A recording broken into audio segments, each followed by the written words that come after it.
Viestimme McDonaldsille. Me olemme Food Liberation Army ja toivomme, että tämä äärimmäinen tekomme vie meitä kohti parempaa ja turvallisempaa ruokatulevaisuutta. Kaappasimme 31. tammikuuta 2011 Ruoholahden McDonald's-ravintolasta Ronald McDonaldin.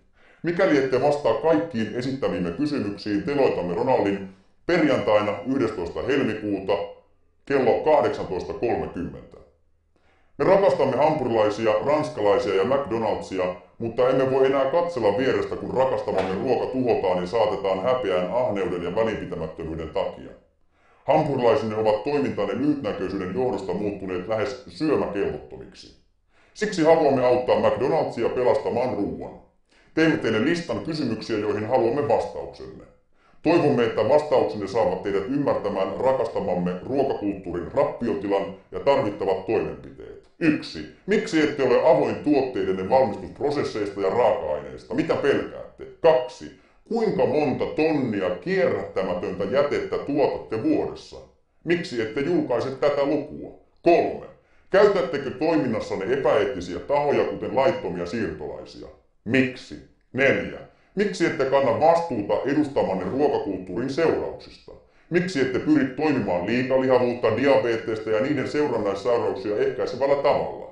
5. Miksi ette käytä vain eettisesti kestävällä tavalla tuotettua lihaa?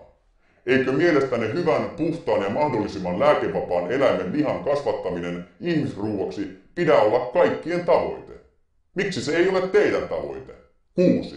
Luuletteko, että pelkästään omistajien tuottojen maksimointi voi olla tehtävänne?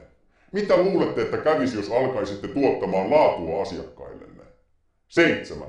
Olette iso ja globaali toimija, joka tavoittaa merkittävän osan maapallon ihmisistä. Miksi ette käytä valtaanne paremman maailman luomiseen, vaan lyhytnäköiseen voiton maksimointiin? Emme ole yksin, vaan edustamme nopeasti kasvavaa väestönosaa. Olemme muuttaneet kulutustamme nopeasti kohti eettisempää ja laadukkaampaa. On teidän etunne vastata kysymyksiimme julkisesti ja ottaa vastauksiin sisältyvä totuus osaksi oman toimintanne kehittämistä. Vain siten tulette selviytymään tulevaisuudesta. Kuunnelkaa sanomamme ja toimikaa. Me palkitsemme teidät syömällä tulevaisuudessakin hampurilaisianne. Teillä on perjantaihin 11. helmikuuta kello 18 asti aikaa vastata meille sähköpostilla osoitteeseen freedomronald@gmail.com. Hiljaisuus tulkitaan kieltäväksi vastaukseksi. Hyvää päivänjatkoa!